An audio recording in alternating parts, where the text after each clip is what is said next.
मैं पार्टी से हट के कोई बात नहीं करना चाहता और ना मैं अपना शक्ति प्रदर्शन दिखाना चाहता। और मुझे तो जानकारी हुई है कि हमारे प्रभारी महोदय इस बात से नाराज होकर गए हैं। ये अच्छी परंपरा नहीं है। और सत्ता पक्ष के अगर चेयरमैन होते तो बहुत विकास कार्य होते।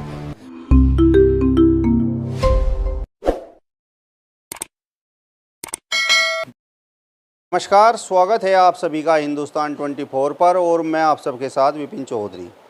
उत्तर प्रदेश में निकाय चुनाव का बिगुल बज चुका है और तारीखों का भी ऐलान हो चुका है। नकुड़ नगर पालिका में इस समय मैं मौजूद हूं और यहां से भारतीय जनता पार्टी का टिकट चाहने वालों की बहुत लंबी लाइन है। भारतीय जनता पार्टी से बहुत लंबे समय से जुड़े हुए भारतीय जनता पार्टी के एक बहुत ही समर्पित कार्यकर्ता राकेश सिंघल ने भी बड़ी मजबूती से अपनी दावेदारी पेश की है। भारतीय जनता पार्टी अपने बहुत पुराने कार्यकर्ता, समर्पित कार्यकर्ता की इस दावेदारी को किस प्रकार से लेती है यह तो आने वाला समय बताएगा, लेकिन राकेश सिंघल की तैयारी बड़ी ज़बरदस्त है। आज हम चुनाव को लेकर ही इनसे खास बातचीत करेंगे। राकेश सिंघल जी, सबसे पहले तो मैं हिंदुस्तान 24 पर आपका बहुत बहुत स्वागत करता हूँ तहे दिल से और आपका सम्मान। मेरा सबसे पहला सवाल आपसे ये है कि आप तो कस्बे में यहाँ पर बैठे हुए हैं, अपने शोरूम पर बैठे हुए हैं, अपना सामान बेच रहे हैं, लेकिन जिन्हें चुनाव लड़ना है वो तो लखनऊ तक की भागदौड़ कर रहे हैं, लखनऊ में पड़े हुए हैं।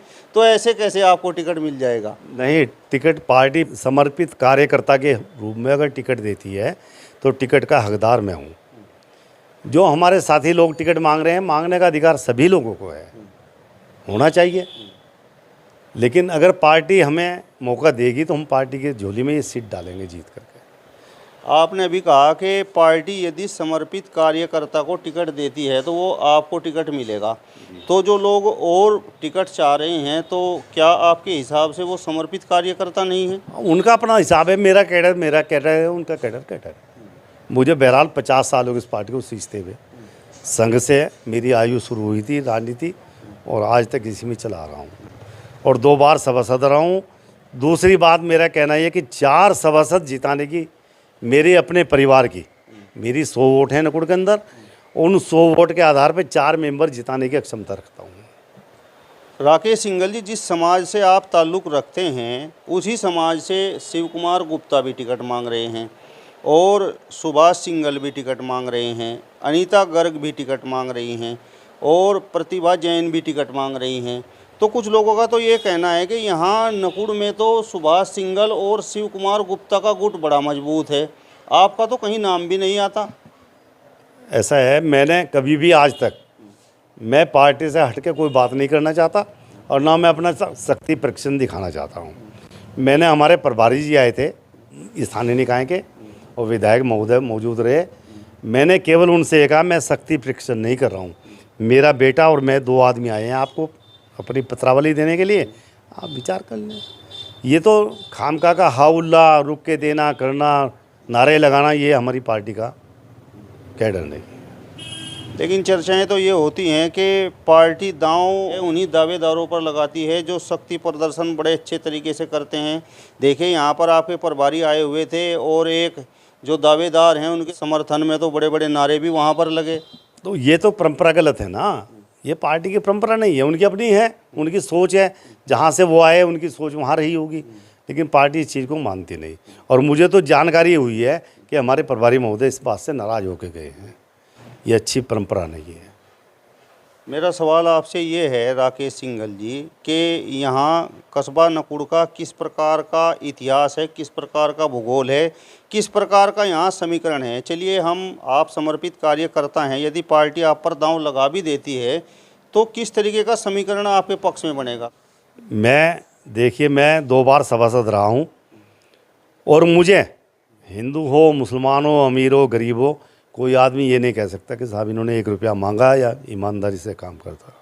और जब मैं राजनीति में आया था तो मेरे परिवार वालों ने मुझे ये कहा था कि बेटे कि अपने बाप दादों को गाली मत दिलाना, ईमानदारी से काम करते। और मेरा विश्वास भी यही है पार्टी के प्रति भी और लोगों के प्रति भी कि अगर मुझे पार्टी टिकट देती है तो मैं चुनाव जीतने की क्षमता रखता हूँ। क्योंकि यहाँ लगभग 3-4 हज़ार वोट बनियों का है, बाकी गुजर हैं, जाट हैं और समुदाय सभी लोग हैं, कश्यप समाज है, वाल्मीकि समाज, सभी लोगों का समर्थन हमारे पास है। सवाल ये है कि भारतीय जनता पार्टी में तो टिकट को लेकर एक तरह से घमासान छिड़ा हुआ है। अगर पार्टी आप पर दांव लगा देती है तो ये अन्य जो दावेदार हैं ये कहाँ आपको चुनाव जीतने देंगे? आपने पिछले चुनाव का परिणाम नहीं देखा था क्या? मैं आपको निवेदन करना चाहता हूँ, 2017 में मैंने टिकट मांगा था, विश्व हिंदू परिषद, आरएसएस, सब जगह से मेरा नाम गया। किन्हीं कारणों से टिकट कट गया, क्योंकि 2012 से 2017 तक नकुड़ के अंदर केवल 5 घंटे बिजली आती थी अखिलेश शासन में, और उस आंदोलन को चलाने के लिए मैंने 5 साल लोगों को 14 घंटे डबल ग्रुप सप्लाई दिलाई है, और जितना भी पैसा इकट्ठा करा अपना लखनऊ शक्ति भवन तक बिजली दिलवाता था। मेरा अपना एक क्रेज़ था, आज भी वही क्रेज़ है मेरा। आदमी हमें लगभग बिजली वालों के नाम से पुकारते हैं। फिर हमारी सरकार आ गई है 17 में, अब बिजली की कोई दिक्कत नहीं, बिजली बहुत है, और काम को तो हर आदमी याद ही करता है भाई साहब। आपकी पार्टी से जो अन्य दावेदार हैं उनका कहना ये है कि भैया 5 साल से हम लगातार कार्य कर रहे हैं और कोरोना काल में हमने बहुत लोगों की सेवा की है, तो इस तरीके से तो हक तो हमारा बनता है। मैं आपको बताना चाहता हूँ, 2017 में भी अगर टिकट मेरा पार्टी देती तो मेरे साथी डॉक्टर विनोद चुनाव नहीं लड़ते थे मेरे सामने, अकेला चुनाव लड़ता, तब भी चुनाव जीत के जाता मैं, समझ गए। और रही कोरोना काल में हम लोगों ने सब ने मिलकर बहुत काम किया है, ऐसा कुछ नहीं है, सरकार की नीति रीति सारी पहुंचाई है। और उन लोगों ने तो शायद, ठीक है, हर आदमी अपना अपना बात कहता है, कहने दें, कोई दिक्कत, अधिकार भी है उन लोगों को कहने का। मेरा आपसे सवाल ये भी है कि आप ये बात कह रहे हैं कि मैं तो पार्टी से 50 साल से जुड़ा हुआ हूँ, तो पार्टी से तो जो अन्य दावेदार हैं वो भी जुड़े हुए हैं, और वो उनका भी ये दावा है कि हम भी लंबे समय से जुड़े हुए हैं। किसी का इतिहास नहीं है जी, जितने लोगों ने आवेदन किया है, केवल इसमें मेरे एक मित्र हैं श्री धनीराम जी, उनके पिताजी श्री राम सिंह जी 1975 में इमरजेंसी जेल गए थे, और वो पार्टी संघ से जुड़े हुए थे। हम लोग भी उनके साथ रहते थे, और बाकी जितने लोग हैं सबके नए नए लोग आए हुए हैं, पुराने मित्र मेरे हुए धनीराम जी। मेरा आपसे सवाल ये भी है, आप तो निष्ठा की बात कर रहे हैं, समर्पण की बात कर रहे हैं, आप कह रहे हैं कि मैं बहुत पुराने समय से भारतीय जनता पार्टी से जुड़ा हुआ हूँ, तो आपको लगता है कि आज के समय में इन सब चीज़ों के कुछ मायने हैं? क्योंकि हमने कुछ विधानसभा चुनाव में ऐसा भी देखा कि कई लोग ऐसे हुए कि जो अपनी पार्टियों को छोड़कर दूसरी पार्टी में चले गए और वहाँ पर जाते ही उन्हें टिकट भी मिल गया।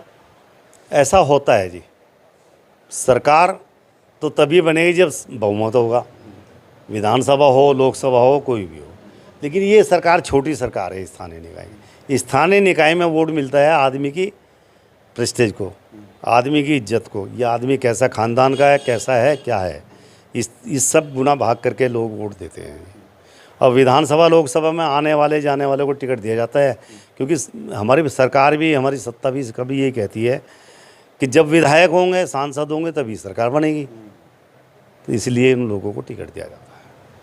अब मेरा सवाल आपसे ये है कि आज के समय में भारतीय जनता पार्टी की यदि हम बात करें तो कुछ लोग तो महंगाई की शिकायत करते हैं, बेरोज़गारी की शिकायत करते हैं, तो यदि आपको टिकट मिलता है तो इन लोगों को आप संतुष्ट किस प्रकार से कर पाएंगे?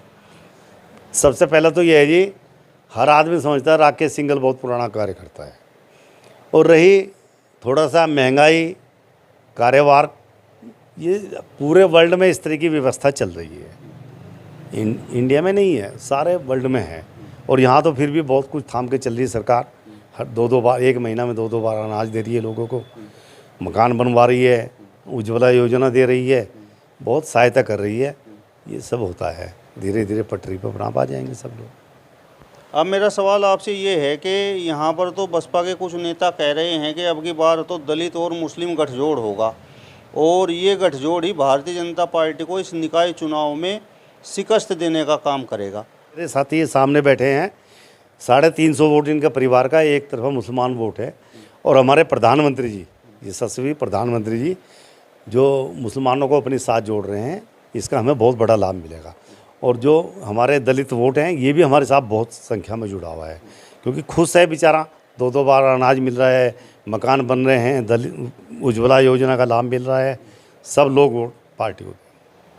जो शाहनवाज खान यहाँ से चेयरमैन थे वो भी एक बार फिर से दावेदारी कर रहे हैं। वो तो ये कह रहे हैं कि मैंने बड़ा विकास कार्य यहाँ पर कराया है, तो जनता तो एक बार फिर से हमें ही वोट देगी। उनका अपना मानना है, मानते रहें, लेकिन ऐसा संभव नहीं है कि उनको वोट मिलेगा। उन्होंने जनता के उस पर अपेक्षित नहीं हुए। मतलब आपको लगता है कि शाहनवाज खान यहाँ पर विकास कार्य ठीक तरीके से करवा नहीं पाए? नहीं करा पाए, कोई ठीक कार्य नहीं हो पाए। बस सीधे अब दलित वोट और मुसलमान वोट ज़्यादा बीजेपी को मिलेगा इस बार। आपके पूर्व में चेयरमैन धनीराम सैनी भी यहाँ से रहे हैं भारतीय जनता पार्टी के, तो उनका कार्यकाल कैसा रहा था? वो भी अब की बार दावेदार हैं। उन्होंने अपने ज़माने में बहुत कार्य किया जी, बहुत योजना लाए, बहुत कार्य किया, और आज भी दलित वोट उनसे बड़ी प्रसन्न है। उनसे दलित वोट बहुत प्रसन्न है, मोमडन वोट भी प्रसन्न है मुसलमान। तो ऐसा नहीं है, पार्टी को सब लोग मिलकर के काम करेंगे और पार्टी को जिताएंगे, पार्टी का ही काम। अब मेरा सवाल आपसे है राकेश सिंघल जी कि यदि आपको टिकट नहीं मिलता है तो फिर किस तरीके की आपकी रणनीति रहेगी? मेरा मानना यह है कि पार्टी मुझे नहीं लड़ाती है तो मैं पार्टी का साथ नहीं छोड़ूंगा। पार्टी के लिए तन मन धन से काम करूंगा, विकास सब चीज़ से, जिसको भी टिकट देगी उसके साथ रहूँगा। सभी दावेदार इसी प्रकार की बात करते हैं, लेकिन जब पार्टी उन पर दांव नहीं लगाती है तो फिर वो पार्टी जिसे चुनाव मैदान में उतारती है तो उसे हराने के प्रयास में लग जाते हैं। चर्चाएं ये हैं कि पिछले चुनाव में भी यहाँ इसी प्रकार का हुआ काम। नहीं, मेरा कैडर नहीं है जी, मैं तो पार्टी के साथ रहता हूँ, पार्टी को ही जिताऊंगा। क्योंकि मेरे मित्र जिस वार्ड में मैं रहता हूँ वहाँ से चुनाव लड़े थे, डॉक्टर विनोद जी चेयरमैन का, उनको केवल 80 मत मिले थे और मैंने शिव कुमार को 100 मत दिलाए थे उसी वार्ड से जिसमें मैं रहता हूँ, उनके मुकाबले में। ऐसा नहीं है मैं पार्टी का हूँ। अब मैंने 3 सभासद विपुल गुप्ता, सिंटू जैन और रामनाथ कश्यप को, तीनों सभासद को मेरे द्वारा निर्वाचित हुए थे। मैं पार्टी को वोट दिया, मैंने पार्टी को, इनको भी, और चेयरमैन का वोट भी पार्टी को दिया, इसलिए जीत गए थे। और आज भी 4 सभासद जिताने का क्षमता रखता हूँ।